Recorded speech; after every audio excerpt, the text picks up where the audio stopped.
Most copywriters have this misconception that from the moment they start copywriting, from the moment they start outreaching, they're gonna get to 10K per month within 30 days, 90 days, maybe 6 months.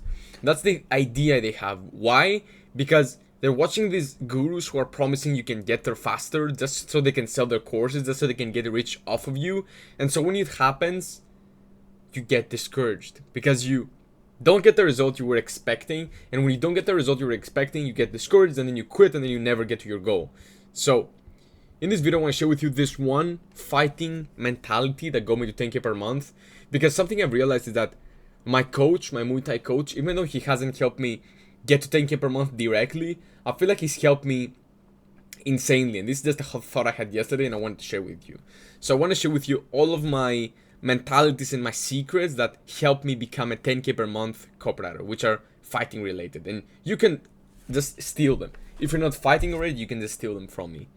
And even though I would suggest you start fighting. So one thing I've realized is when it comes to this short-term mentality, this short-term dopamine thing that you want to get there super fast, it's that if you have this short-term thinking, what you want to do instead is you want to think and you want to watch these interviews from fighters who it took them years or decades to get to their level. Like imagine the best fighters in the world, your UFC fighters, how long did it take them to get there? It didn't happen in 2 days, it didn't happen in 30 days, it didn't happen in 90 days. It happened after a decade or so of training. They probably started training at 5 years old. Then they got to the UFC at like 20, after 15 years. And then to become champions, it probably took them another 5 years. But it's not guaranteed that they got there. Most people never become champions. And how could they? If everybody could become a champion, it wouldn't be worth it. And again, if everybody could become a 10K per month copywriter, then it wouldn't be worth it. So I was having a conversation with my coach, and he said that my maintenance training, because right now we don't have a fight plan, and so what we're doing is we're just maintaining, and we're training around 2 to 3 hours per day. And so he says that my maintenance training is my opponent's full camp training. And full camp is the preparation. If you don't know about fighting, full camp is the preparation you do before the fight so you can be as prepared as possible, or you prepare for a specific opponent or just in general. So that's what it is. So my maintenance training is my opponent's full training. So what that means is you have to train. How this applies to copywriting is what you have to do is you have to train, aka work, more than in competition, because it's all about putting in the reps. Who's gonna get to these 10,000 hours faster? Because we've all heard this. You probably heard this. In order for you to master a skill, you have to put in 10,000 hours into it. And that's how it goes. That he who works more, but not just works more. You can't just be there mechanically. You gotta be there immersed into the activity you're doing. If you're not immersed in copy while you write copy, for example, and it's all mechanical. If you go to training but you train just mechanically and you don't visualize and you don't do this, you're not immersed, then you don't get the same benefits. And that's why you need to be immersed. It can't be mechanical, but you need to be putting in the work. He who puts in the work and it's high quality is gonna win. So the second thing is, every day before going to training, what I do is I wake up and I go to run immediately. I wake up, I brush my teeth, I change some clothes, I wear the clothes I want to wear, and I start running. And I either run 10 kilometers or 8 kilometers. That's what happens. So imagine what that does for your mentality. Because who the fuck wants to wake up every day, get out of bed, and from the moment they get out of bed, they start running 10 kilometers. And then after they run those kilometers, they instantly go to the training session for an hour or so.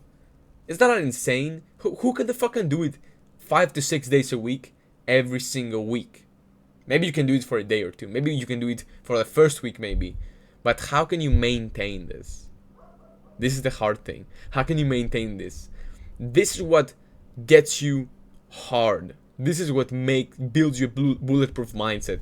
It's you doing the work you don't feel like doing, but doing it every single day like you love it. This is a quote from Mike Tyson. So this is one thing that builds my mentality. A third thing, do what you hate to do, but do it like you love it. And eventually you'll start loving it. Because here's the thing. Most people think they're not passionate enough. Most people think they're not this, they're not that. They don't like to do outreach. They don't like to write copy. But the thing is, People love doing what they're good at.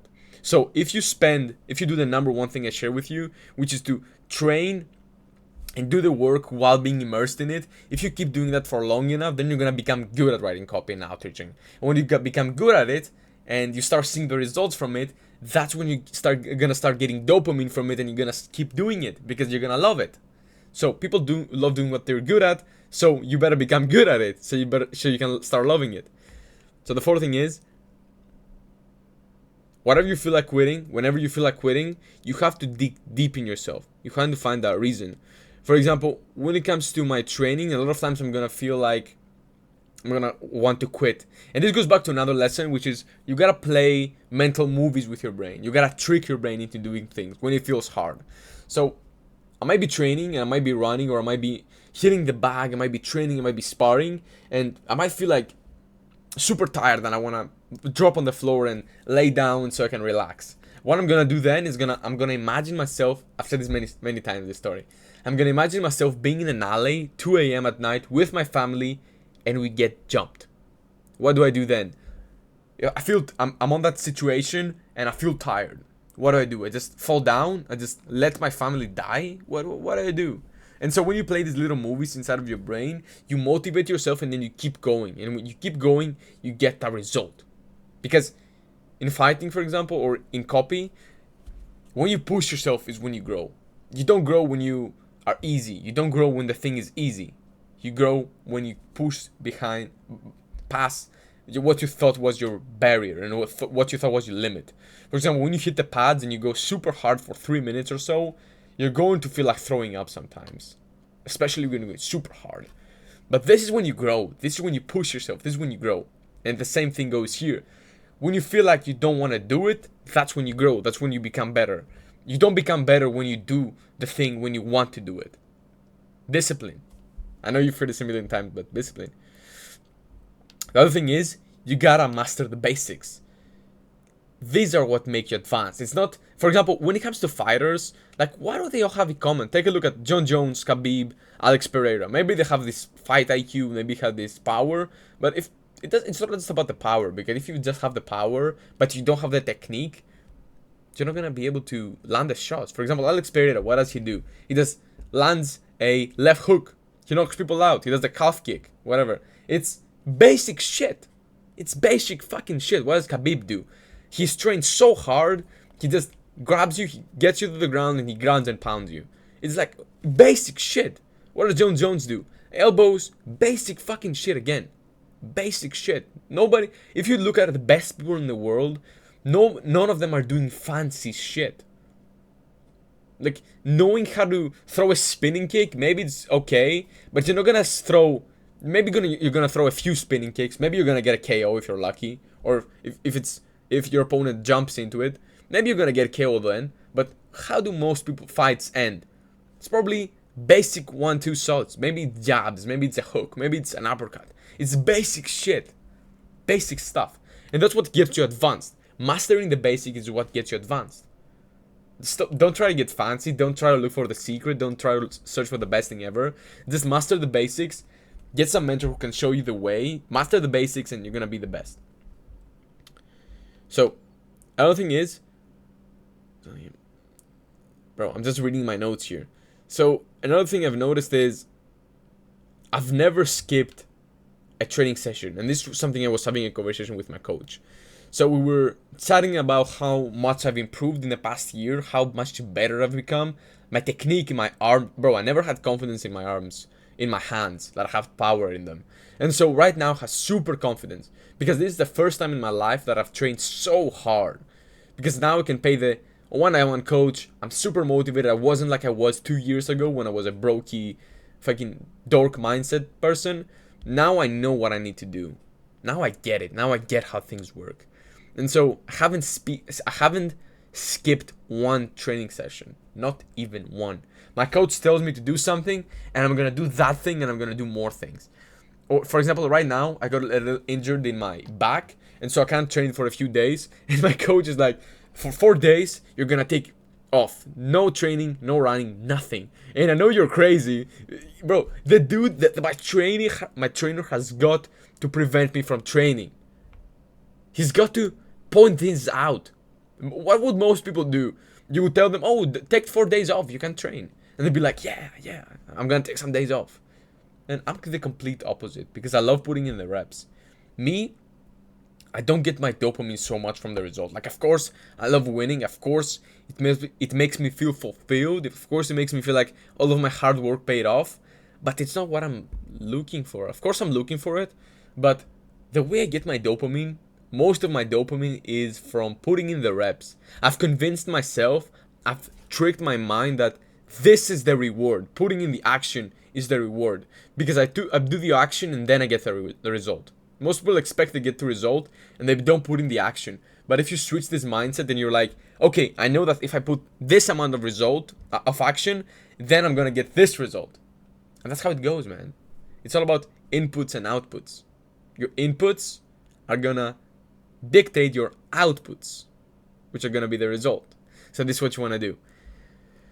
So another thing I've noticed is, after my first fight, my coach and I, actually my coach mostly, I hadn't noticed it because I wasn't doing it consciously, had noticed that I took my foot off the gas. For example, I was training every day, but I wasn't pushing myself as hard. So I used to go to run, I used to not even push myself in the run, I used to be very, very slow. Then I used to go to the training, I didn't push myself when I was hitting the pads or hitting the bag. It was very basic, just punching it, going with the flow. So my heart rate, I wasn't pushing my heart rate, because when you push your heart rate and you want to throw up, that's the worst thing that you can feel. That's what you gotta get through. And so I didn't want to feel this discomfort, because I started thinking that I was better than I actually was. And so this happens a lot with copywriters, for example. They might land a client and then they're gonna start thinking they're better than they are, and then they're gonna lose the client because they're not gonna deliver on time. They're gonna stop outreaching, they're gonna stop focusing on the personal brand, they're gonna stop following up with prospects, and so they're gonna get back to zero. And then you're gonna get back to zero, and then you're gonna wonder what happened, and you're going to start questioning everything that happened to you. You're gonna be like, am I really worth it? I did this, but so this copywriting thing doesn't work. But it's not that it doesn't work. You made a fucking mistake. And so this could have happened to me. I could have lost my next fight if I didn't get my shit together, if I didn't have this conversation with my coach. And then I don't know what I would do.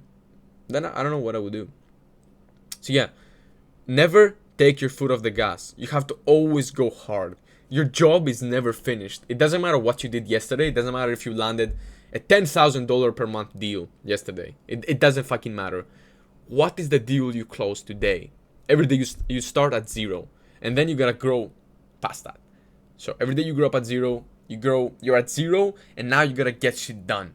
What are you gonna do today? What are you gonna do today to grow? So another thing is, believe you'll make it. If you don't believe it, if you see yourself as a winner, then, and you get on a ring, for example, it's gonna be like you're having this 3v1 fight. It's gonna be your body versus your subconscious, their body, and their subconscious. It's gonna be like a 3v1 fight. It's not fair. You gotta believe in yourself. If you don't believe in yourself, you're gonna make it.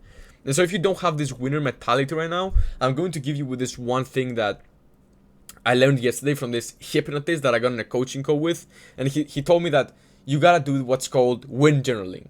So at the end of your day, you're going to write 3 wins from that day. Now, of course, they don't need to be massive wins. It's not every day like you close a copywriting client, or you hop on a sales call with your dream client and you pitch them and they say, okay.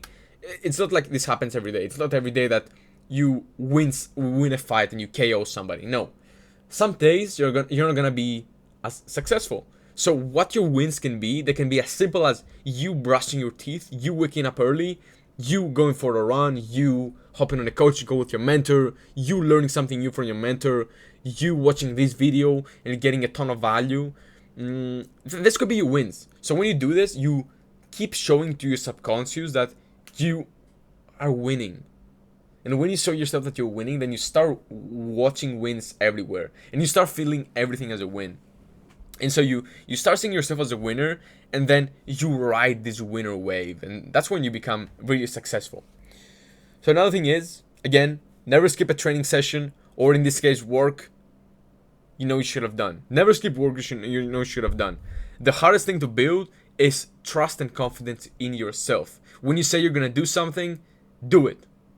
But like I said, the hardest thing to do is to build trust and confidence in yourself, but it's also the easiest to break. Because when you start breaking the promises you make to yourself, let's say you said, oh, I'm gonna wake up early and I'm gonna train and then I'm gonna go back and I'm gonna write some copy and then it's gonna be that. But if you wake up and you feel tired and you hit the alarm button just because your little monkey brain convinces you that you're tired and that you need to rest more, it's gonna be okay. Your brain is gonna come up with all these excuses. And when you do this, you break the trust with yourself. You start thinking, I'm not the person who I say I am. I say I'm gonna do something, but I don't do it. So you start not trusting yourself. So most people who have lack of confidence, it's because of this. Because they make promises to themselves and then they break promises to themselves. I'd much rather break... Most people would never break a promise to somebody else, but they break a promise to themselves. But I'd rather you do the opposite. I'd rather do the opposite. I'd rather break a promise that I've made to somebody else than a promise that I've made to myself. Because when you break a promise you made to yourself, your fucking confidence gets destroyed. It's unheard of. It gets destroyed. And you can't get it back. It's very hard for you to get it back. So the next best thing is to build those traits by working relentlessly. Always work relentlessly. That's how you build this winner trait. That's how you become a winner. That's how you win. Work relentlessly. Which, what I shared with you before, this ties a little bit to what I want to share with you now. So, never give up no matter what. A lot of times when training, or a lot of times when you're doing copy, you're going to feel like you're getting drained. You're gonna feel like you want to give up. And for example, I've been recording videos for the past 2 hours, and now I'm starting to get a little tired. But what I could do, one of the things I could do is, I could give up, or I could keep going. Imagine if I give up. Imagine this. What if I give up? What's gonna happen is I'm gonna lose the trust that I have with myself, because I said I'm gonna do something and I didn't do it. It's so hard for you to bounce back after giving up. I've heard this from fighters who could, I know this for myself too, and it's so hard to bounce back from a loss, man. It's not just hard for you to, not just because of the fact you lost, but if you gave it your all, then it's cool. Then you don't have, you might feel like you're not that good as you thought, which it can get you down a bad road. But what is even worse is you being in the fight, knowing you could have done more to win him, knowing you could have beat him, but you didn't because you gave up, because you felt tired and you were like, oh, okay, I lost it, it's okay. This is the worst thing that can happen to a fighter, and this is the worst thing that can happen to a copywriter as well. So the last thing I'm gonna give you is surround yourself with killers. In your case, it's high-level copywriters and business owners. So my trainer is a world champion. He's the best, and he's a world champion in Muay Thai. And we spar, he trains me. It's the best thing ever. It's the best thing ever. I've never been so good. It's like, okay, I'm sparring this Muay Thai world champion, and then I'm fighting people on the same level as me. And it's like, there's no difference. There's no difference. There's no comparison. You can't even compare these two things. There's not even a question. There's not even a question. So, and I apply that to my copywriting too. That's the thing. I have so many. Currently I'm part of two communities. One of the communities I'm in is with similar 6-figure copywriters who are making a lot of money.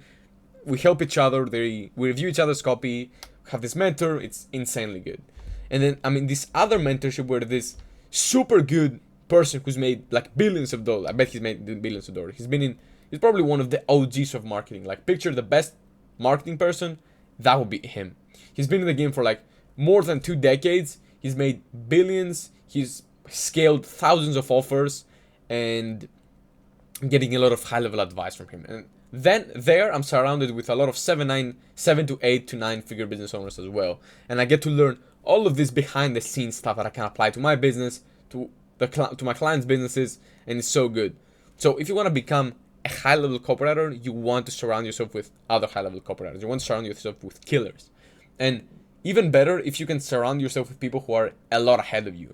Because, for example, when I used to make 1 or 2K per month and I joined this community, I was like, bro, people were making that in a day, like every single day. And I'm like, what? People are making my monthly income in a day? There are people here who are making $100,000 per month from email just because they're having email retainers, and I can't even get to 5K per month with email retainers.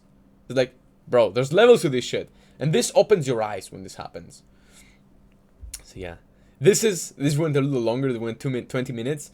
So yeah, this is how fighting made me a 10K per month copywriter. And I hope you can apply these lessons for yourself, for your business, to get 10K per month. Live your dream lifestyle. Go to Dubai, buy the car, buy the home, whatever you want to do. So yeah, this is what I want to share with you. Hope you saw some value out of this. If you did, make sure to like, subscribe, share, and I'll see you the next time. Love you.